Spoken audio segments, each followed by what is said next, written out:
welcome back to my YouTube channel. Udah lama kita gak ketemu, apa kabar kalian semua? Oke, jadi berapa dari kalian itu udah subscribe ke YouTube channel aku?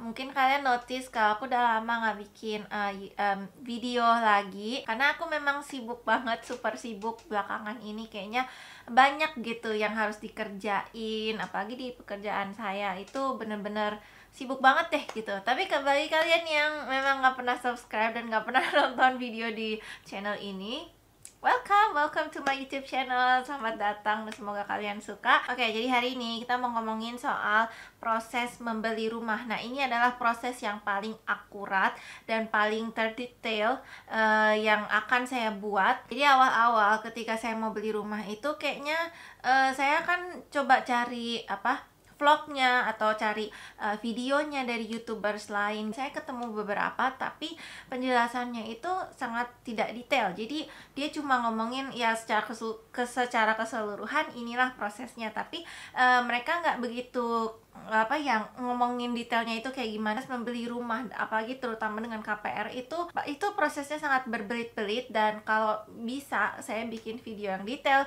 supaya kalian yang berpikir untuk membeli rumah tahu prosesnya secara akurat itu seperti apa. Jadi kalian juga bisa lebih paham kalian benar-benar mau beli rumah apa enggak, itu juga menjadi salah satu bahan pertimbangannya. Oke, jadi ini adalah proses membeli rumah yang non subsidi. Karena subsidi itu alurnya akan sedikit berbeda gitu. Oke, tahap pertama, kalau kalian membeli rumah, pastinya kalian survei ke lokasi dulu ya.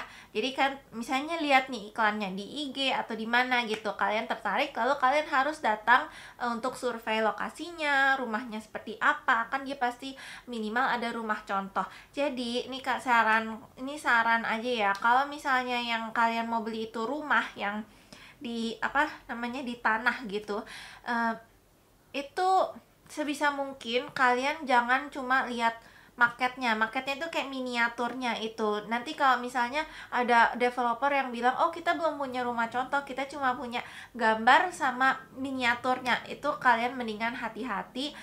Atau minimal kalian jangan DP dulu, jangan booking dulu, pokoknya jangan bayar apapun dulu. Tapi kayaknya kalau apartemen itu agak sedikit berbeda ya. Jadi saya pernah beberapa kali dengar orang dia itu membeli unit apartemen yang modal cuma gambarnya aja, gambar, kadang ada miniaturnya, kadang malah nggak ada miniaturnya. Dia beli dengan modal gambar aja, nggak ada unit contohnya. Tapi bener gitu, hasilnya bener, nggak nipu gitu, ada gitu.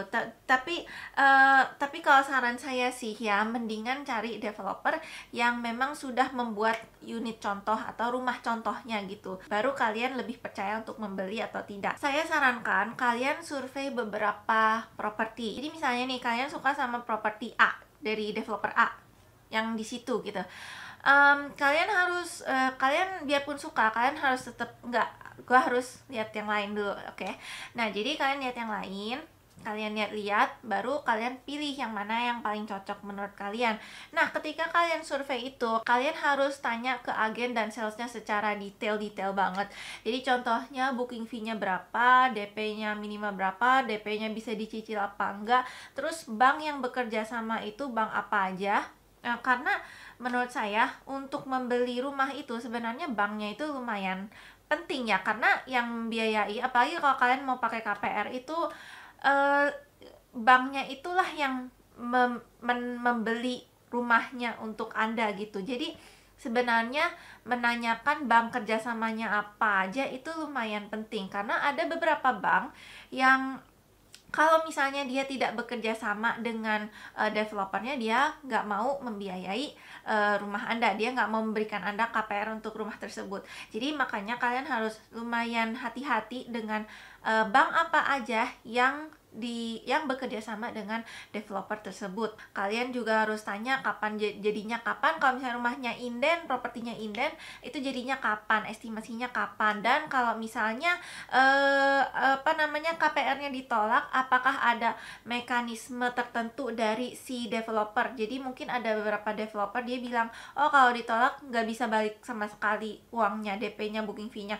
Mungkin karena booking fee-nya sangat sedikit misalnya. Nah, itu mungkin mungkin bisa jadi alasan dari mereka untuk tidak mengembalikan booking fee-nya sama sekali. Sebenarnya lumayan banyak developer yang kalau misalnya KPR-nya ditolak, itu kalian akan mendapatkan kembali uang booking fee-nya. Pokoknya uang-uang yang kalian udah bayar itu pasti akan dikembalikan gitu. Kalau misalnya dikembalikan, itu kalian juga harus tanya dikembalikannya berapa lama, perlu surat apa aja, dan apakah ada potongan gitu. Karena di beberapa developer itu akan dipotong misalnya 8%. Jadi kalau yang saya beli itu dipotong 8%. Ketika kalian survei, kalian juga harus kenal lebih dalam dan lebih jauh dengan developernya juga. Jadi pokoknya yang penting dalam membeli rumah itu adalah satu, bank, dan kedua developer ya.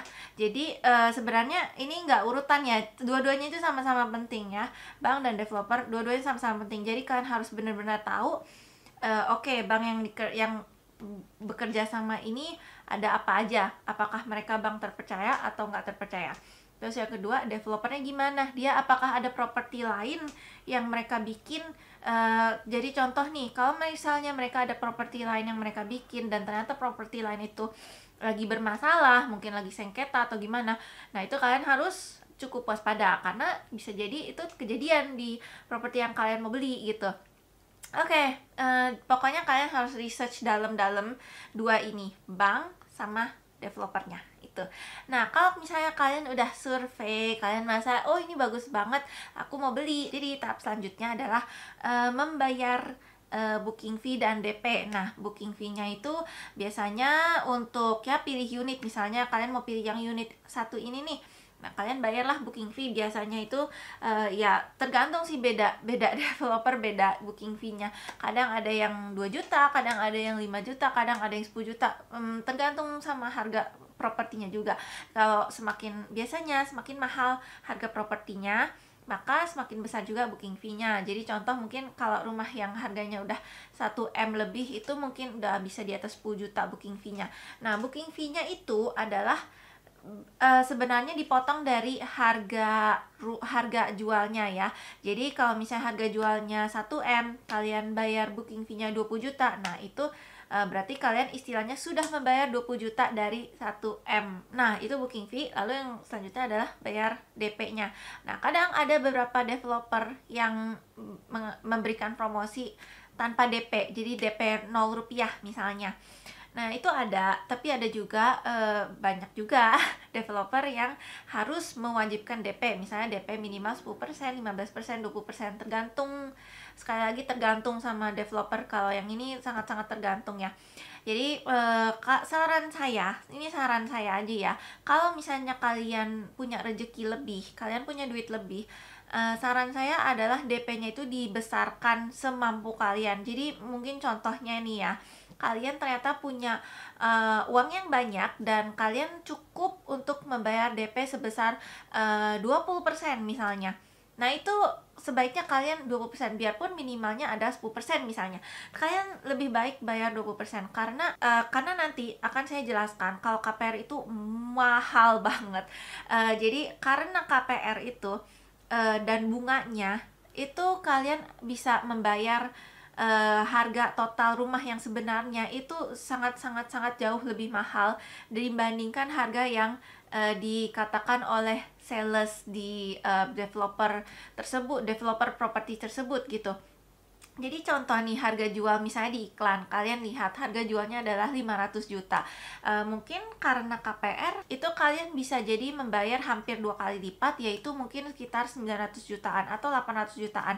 Jadi sebenarnya total harga rumah yang kalian beli, total uang yang dikeluarkan itu adalah sekitar 800 jutaan, bukan 500 jutaan. Kalau misalnya mau harganya beneran 500 jutaan, itu mungkin kalian bayar cash gitu, cash atau cash bertahap, itu biasanya harganya akan tetap gitu. Tapi kalau misalnya kalian pakai KPR, siap-siap uang yang seharusnya kalian keluarkan itu adalah hampir 2 kali lipat dari harga jualnya.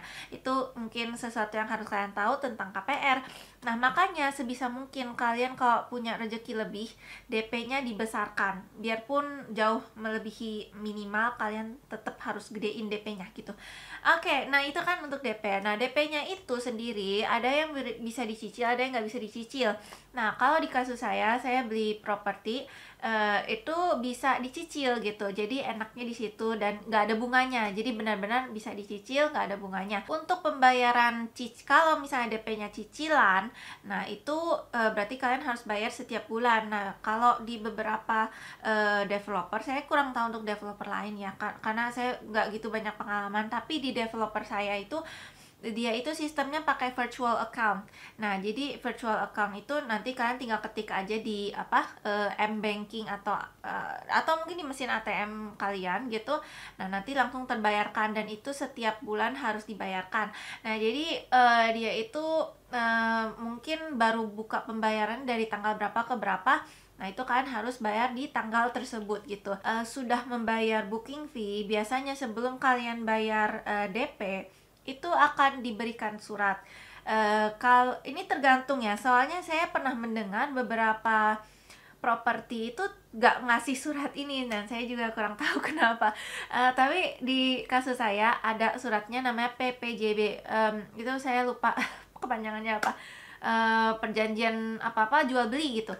Nah, jadi PPJB ini kalian dapat, nah itu isinya semua harus kalian tanda tanganin juga. Itu isinya semua klausulnya, istilahnya rules. Nah, terms and condition ini adalah peraturan-peraturannya, metode-metode pembayarannya seperti apa, dan properti yang kalian beli ini spesifikasinya bagaimana, itu semua tertulis di PPJB tersebut gitu.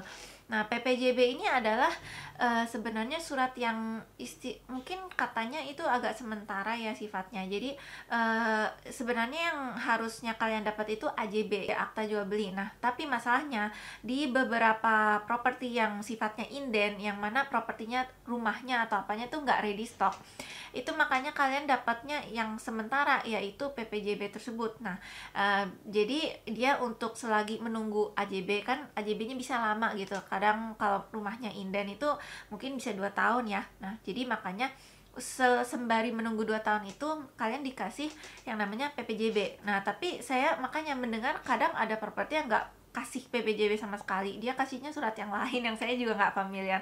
Nah, itu saya nggak bisa kasih tahu. Oke, nah itu DP, itu baru DP ya guys. Memang membeli rumah itu adalah proses yang berbelit-belit dan bikin pusing. Nah, setelah DP kalian lunas, itu kalian harus segera mengajukan KPR. Nah, KPR ini gimana caranya? Oke, nah ini adalah bagian yang mungkin ribet dan bikin pusing ya. Mengajukan KPR itu susah-susah gampang, karena apalagi kalau misalnya kalian bukan karyawan tetap misalnya. Oke, jadi gini, KPR ini sangat bergantung sama pekerjaan Anda. Pekerjaan Anda itu karyawan atau pengusaha atau profesional. Nah, itu sangat tergantung ya. Jadi kalau misalnya profesional itu contohnya dokter, nah itu perlu surat izin praktek misalnya. Terus kalau misalnya Anda pengusaha, berarti Anda perlu semacam sertifikat untuk perusahaan kalian gitu. Kalau misalnya kalian karyawan, tentunya kalian perlu slip gaji. Masalahnya ribetnya begini. Kalau misalnya karyawan, itu kan ada yang namanya karyawan tetap, karyawan kontrak gitu ya. Itu juga agak tricky di sana, agak menyulitkannya di sana gitu. Jadi kalau misalnya kalian karyawan tetap, maka siap-siap kalian tidak punya banyak pilihan. Jadi inilah makanya kenapa cukup penting ketika kalian survei, awal-awal kalian survei, kalian belum bayar apapun, kalian tanya sama developernya, kalian bekerja sama dengan bank apa aja gitu. Karena kalau pilihan banknya dikit, misalnya cuma 1, cuma 2, itu satu adalah agak mencurigakan. Kenapa cuma 1 bank yang mau kerjasama dengan developer ini? Dan yang kedua adalah kalau misalnya kalian mengajukan ke bank satu ini dan terus ditolak, terus gimana gitu. Jadi makanya kalau bisa kalian cari properti atau developer yang kerjasama dengan bank mungkin sekitar 4 atau 5 gitu. Jadi nggak 1 atau 2 gitu. Karena kalau 1 atau 2 ya kalau udah ditolak ya udah gimana gitu. Dan ternyata untuk mencari bank lain yang mau memberikan KPR tapi tidak ada kerjasama itu sebenarnya nggak gitu banyak pilihannya. Jadi makanya kalau misalnya developernya itu tidak kerjasama dengan banyak bank itu agak menyulitkan buat Anda. Jadi beda bank itu beda ini ya, kebijakan istilahnya. Jadi ada beberapa bank yang kalau kamu karyawan tetap dia masih terima, tapi ada bank yang kalau kamu karyawan tetap otomatis ditolak, benar-benar ditolak. Biarpun kamu datanya bagus, biarpun slip gaji itu pendapatannya juga gede gitu. Enggak, mereka tetap menolak. BI checking juga oke, semua oke, tapi kamu bukan karyawan tetap, no gitu. Jadi ada bank yang kayak begitu. Saya kasih kisi-kisi aja. Kalau kalian karyawan kontrak, terus kalian mau mengajukan ke BSI, Bank Syariah Indonesia, nah itu ditolak. Itu pasti ditolak, biarpun data kalian bagus, tapi kalau kalian kontrak, ditolak. Ini adalah satu lagi sesuatu hal yang harus kalian perhatikan, yaitu ketika kalian mau meminjam uang ke bank untuk KPR gitu ya, itu ada namanya biaya akad. Nah, biaya akad ini ditanggung oleh Anda. Kadang ada developer yang bilang, oh biaya akad kita yang tanggung. Tapi agak jarang sebenarnya. Biasanya kalau developer itu dia tanggungnya biaya AJB, BPHTB. Nah, itu biasanya mereka tanggung. Tapi kalau biaya akad itu biasanya kita sebagai pembeli yang tanggung. Nah, biaya akad ini yang harganya sebenarnya lumayan, dan kalau misalnya kalian pendapatannya pas-pasan, uangnya juga pas-pasan, nah itu kalian harus hati-hati. Karena sebenarnya tergantung sama harga propertinya. Jadi biasanya kadang ada bank yang menghitung persenan dari harga properti, bukan harga properti ya, tapi dari nilai pinjaman. Jadi misalnya kalian harga propertinya 1M, kalian DP 10%, berarti contoh 100 juta misalnya kalian DP-nya, berarti 900 juta itu dikalikan misalnya 3%. Ya, 3%, nah itu misalnya harganya berapa ya? Waduh, saya udah enggak, mungkin 30 jutaan gitu kali ya. Nah, 30 jutaan itulah adalah biaya akadnya. Nah, biaya akadnya itu mahal nggak? Iya, mahal gitu. Jadi contoh nih ya, untuk properti yang saya beli itu harganya itu 600 jutaan dan setelah saya bayar DP itu berarti nilai pinjaman saya itu sebenarnya 550 jutaan. Dan biaya akad yang ditawarkan ke saya dari beberapa bank itu nilainya lumayan gitu. Semuanya sih berkisar di atas 12 juta ya. Jadi ada yang 12 juta, ada yang 13 juta, ada yang 20 juta juga ada. Jadi kalau yang saya perhatikan ya, ini pandangan saya doang, dan ini juga tergantung dari situasi saya. Ini nggak mengeneralisir semua bank ya, tapi jadi waktu itu saya udah survei ke 4 bank. BRI dan Mandiri itu biaya akadnya paling tinggi dan tidak bisa dicicil, tidak bisa dimasukkan ke cicilan gitu. Jadi untuk BRI dan Mandiri ini sekitar 20 jutaan, dan 20 jutaan itu harus langsung dibayarkan saat itu juga, tidak bisa dicicil gitu. Jadi makanya inilah kadang hal yang bikin, ya kadang mungkin kita hitung-hitung ya, oh bunganya lumayan, nggak gitu tinggi, tapi kalau biaya akadnya wow tinggi banget kayak begini. Nah itu kadang yang mungkin untuk orang yang berpendapatannya pas-pasan itu mungkin agak sulit gitu ya. Jadi jangan, kalau opini saya adalah, jadi jangan kalian terlalu termakan iklan dari developer yang bilang cicilan mulai dari 3 jutaan misalnya. Mereka tulis begitu di iklannya, lalu membuat kita berpikir, oh 3 jutaan itu murah, berarti gue bisa beli rumah gitu. Tapi sebenarnya kalian perlu sekitar 20 jutaan hanya untuk biaya akad gitu. Karena kalau kalian nggak bayar biaya akad ya nggak jadi gitu, nggak ada KPR-nya. Kecuali kalian bayar cash keras gitu, atau cash bertahap. itu baru nggak ada namanya biaya akad. Nah, itu bedanya di situ. Seperti yang saya bilang, Mandiri dan BRI ini paling tinggi. Sebenarnya kalau saya boleh berpendapat ya, dari kalkulasi saya paling murah itu yang paling bagus bunganya, yang paling rendah biaya akadnya itu Bank BSI, Bank Syariah Indonesia.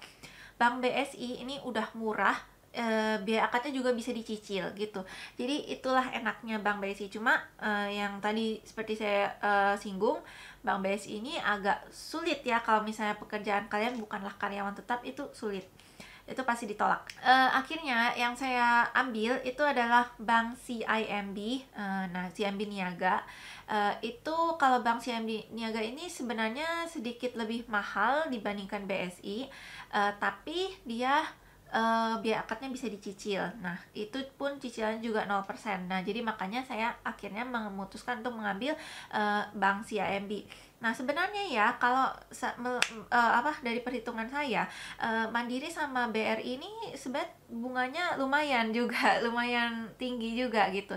Jadi kadang untuk memilih bunganya ini kadang ada yang namanya bertahap, mungkin namanya ya, bunga bertahap. Jadi mungkin di tahun pertama itu hanya sekian persen, mungkin ambil contoh 2,5%, rendah banget kan kedengarannya. Tapi ketika kalian sudah memasuki tahun kedua, tahun kelima, tahun keenam, nah itu akan naik menjadi 6%, 8%. Bahkan kalau misalnya ada beberapa bertahap yang di beberapa tahun terakhir itu jadinya floating gitu. Nah, kalau floating ini ya yang harus kalian agak waspadai ya. Kalau kalian memilih bank mana yang untuk mengambil KPR, itu kalian juga harus tanyain floatingnya. Karena ada beberapa bank yang floatingnya ya terserah, kalau misalnya BI rate-nya sekian, ya udah gitu. Kalau misalnya BI rate-nya anggaplah udah bener-bener parah banget 20%, ya udah gitu. Mereka nggak akan, ya udah biarin aja, ya udah kamu bayar gitu. Yang satu lagi kalian harus perhatikan adalah gini. Jadi kalau misalnya BI rate mengatakan bunganya adalah contoh 10% misalnya, dari bank tetap akan mengambil untung. Jadi bank bukan tidak akan ya, jarang banget deh bank akan ngikutin tok dari BI. Jadi kalau misalnya BI bilang 10%, mungkin bank akan naikin dikit jadi 12%, 11% gitu. Jadi makanya itu yang agak sedikit kalian harus hati-hati soal floating. Jadi jangan sampai kalian merasa bahwa kalau floating nggak bakal parah-parah banget deh, ya kalian belum tahu aja gitu. Karena namanya beli rumah, apalagi kalau cicilan kalian itu pilihnya yang bener-bener lama, yang misalnya 20 tahun, 30 tahun, itu kan kalian bener-bener nggak tahu kedepannya kan kayak gimana. Apalagi kayak COVID kemarin, pandemi, itu kan lumayan parah gitu ya. Nah, jadi kita cukup takut sih kalau itu akan terjadi lagi, dan bunga bank kalian akan bener-bener tinggi banget gitu. Nah, jadi kalau di CIMB ini yang saya ambil, dia itu ada namanya floating cap ya. Jadi kalau misalnya saya sudah memasuki tahun floating, bunganya floating, itu mereka akan dimaksimalkan di 13%. Jadi kalau misalnya ternyata BI rate-nya lagi hancur banget dan jadi 20%, mereka akan tetap pakainya sistem 13%. Mereka nggak akan naikkan sampai 20%. Nah, itu makanya saya pilih CIMB Niaga untuk KPR saya. Dan untuk biaya akad, oke, sekarang saya mau ngomongin soal biaya akad. Nah, biaya akad ini kenapa harganya mahal banget? Karena biaya akad itu adalah satu, biaya admin, yaitu dari bank tersebut. Ya, dia kan mau untung ya, jadi pasti dia kasih biaya admin.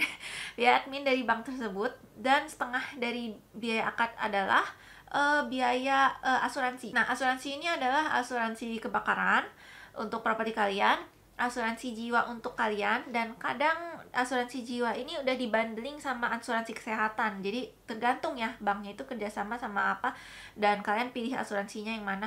Di beberapa bank itu kalian sebenarnya bisa pilih asuransinya mau sama perusahaan apa gitu. Jadi tergantung. Dan yang terakhir sebenarnya adalah biaya notaris. Cuma kalau biaya notaris ini, kalau misalnya rumahnya inden, nah itu kalian belum mesti bayar. Biaya notaris ini mungkin sekitar 3 juta sampai 5 juta gitu.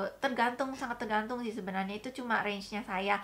Mungkin tidak berlaku untuk kalian, saya kurang tahu juga. Tapi notaris itu ya sekitar segitu, 3 juta, 5 jutaan.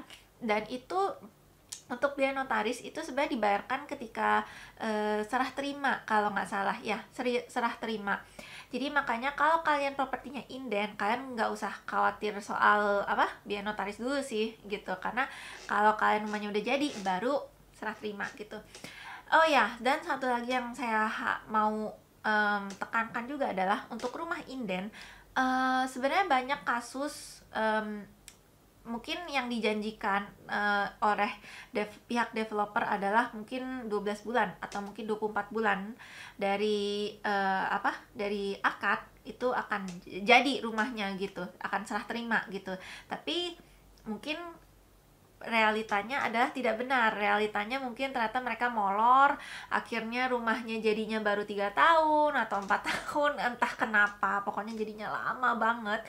Nah, itu kalian harus tanyakan sama developer, kalian tanya yang jelas, apakah ada klausul yang menyatakan kalau misalnya developer itu ternyata ternyata membangun rumahnya terlambat, apakah ada semacam kompensasi atau gimana yang diberikan ke kalian. Karena sebenarnya developer itu cukup punya tanggung jawab untuk membangun rumahnya dalam waktu tertentu, karena mereka nggak bisa kayak misalnya saya kurang tahu ya secara hukum bagaimana, tapi sangat tidak adil kalau misalnya mereka bilang oh rumahnya akan jadi dalam 2 tahun, serah terima 2 tahun misalnya, tapi ternyata jadinya 10 tahun dan nggak ada hukuman apapun untuk mereka.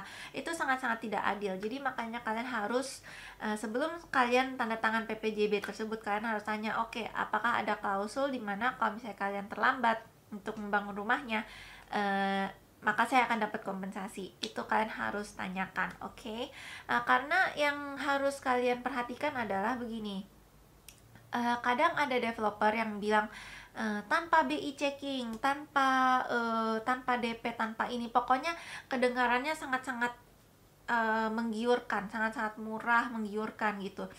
Tapi ternyata mereka cuma mau dapat duit dari si bank yang pemberi KPR, tapi mereka nggak mau membangun rumahnya. Dalam istilah mereka itu penipu gitu. Jadi mereka cuma mau duitnya, mereka sebenarnya tidak menjual apapun ke kalian. Nah, itulah alasan kenapa minimal ada rumah contoh lah gitu. Kalau misalnya mereka cuma jual gambar atau cuma jual maket miniatur, dan mereka bilang oh kita nggak punya rumah contohnya atau mungkin belum jadi dan nggak jadi-jadi, kalian itu cukup harus waspada soal itu, karena ada beberapa developer yang biarpun sudah ada rumah contohnya, ternyata mereka masih menipu. Ternyata tanahnya itu tanah sengketa, mereka nggak bisa bangun, alhasil mereka nggak bangun-bangun rumahnya. Dan sementara itu kalian sebagai pembeli, kalian tetap harus bayar KPR-nya ke banknya itu kan. Jadi rumahnya tidak ada, kalian juga tetap harus bayar. Makanya kalian akan menjadi pihak yang sangat dirugikan kalau misalnya ternyata developer yang kalian beli itu developer bodong gitu istilahnya ya. Saran saya sih hati-hati gitu. Saran saya sih benar-benar hati-hati. Kalian ketika memilih rumah jangan cuma memilih bagus, desainnya estetik gitu, atau iklannya heboh atau mungkin apanya lah gitu. Jangan pernah tergiur sama yang namanya tanpa DP atau tanpa BI checking dan lain sebagainya. Jangan ya deh ya. Kalian harus benar-benar research developernya bagus apa enggak. Dan kadang yang bikin saya agak red flag itu juga adalah kenapa developer ini hanya mau kerjasama dengan bank ini gitu. Kenapa gitu? Ada apa gitu? Kenapa dia tidak mempercayakan ke bank lain? Kenapa dia tidak bekerja sama dengan bank lain? Kenapa bank lain gak mau percaya sama dia? Nah, itu yang kadang menurut saya agak red flag sih. Kalau misalnya ada kalau misalnya developer itu kerjasama cuma 1 atau 2 bank gitu. Kalau 3 ya oke lah gitu. Tapi kalau 1, 2 kayaknya gimana gitu. Oke, balik ke proses akadnya. Kalau akadnya kalian sudah ada uangnya, sudah ada dananya, entah itu dananya harus langsung bayar seperti BRI dan Mandiri, itu harus langsung bayar ya, tidak bisa dicicil, atau mungkin kalian sudah setuju oke saya mau cicil. Jadi pokoknya kalau dananya sudah lumayan, sudah ada gitu, maka kalian sudah bisa lanjut ke proses akad. Di proses akad itu sebenarnya nggak ada Awalnya ya, karena kan saya nggak tahu apa-apa ya. Jadi awalnya ketika saya dengar akad itu saya pikirnya kayak yang di pernikahan gitu yang pakai tanda tangan gitu. Ternyata enggak. Ternyata proses akad itu cuma tanda tangan aja gitu. Kayak ya mungkin pihak bank atau mungkin pihak developer akan menjelaskan beberapa klausul, kalau kalian setuju kalian tanda tangan gitu. Nah biasanya untuk proses akad ini nggak cuma biaya akad yang kalian harus keluarkan, kalian juga harus keluarkan kalian juga harus membeli materai yang cukup banyak. Waktu itu saya belinya sih, kalau di kasus saya perlunya itu 25 biji materai 10.000 ya. Nah, jadi itu juga harus yang kalian siapkan. Oke, ketika kalian sudah tanda tangan semuanya, proses akad selesai, itu biasanya bank baru akan memberikan uangnya ke pihak developer 1 hari setelahnya gitu. Jadi misalnya kalian tanda tangan tanggal 5, tanggal 6 si developernya baru dapat uang dari banknya. Biasanya ya, ini juga tergantung dari beda-beda developer ya. Biasanya kalau sudah akad, maka kalau rumah kalian inden, maka rumah kalian baru dibangun gitu. Cuma ini berbeda-beda ya. Kadang ada developer yang dibeli atau enggak dia tetap bangun. Jadi kalaupun gak ada yang beli ya mereka masih tetap bisa jual gitu kan. Jadi makanya pembangunannya serentak. Tapi ada beberapa developer yang sudah akad baru mereka mulai bangun rumahnya, dan itulah kejadiannya di saya.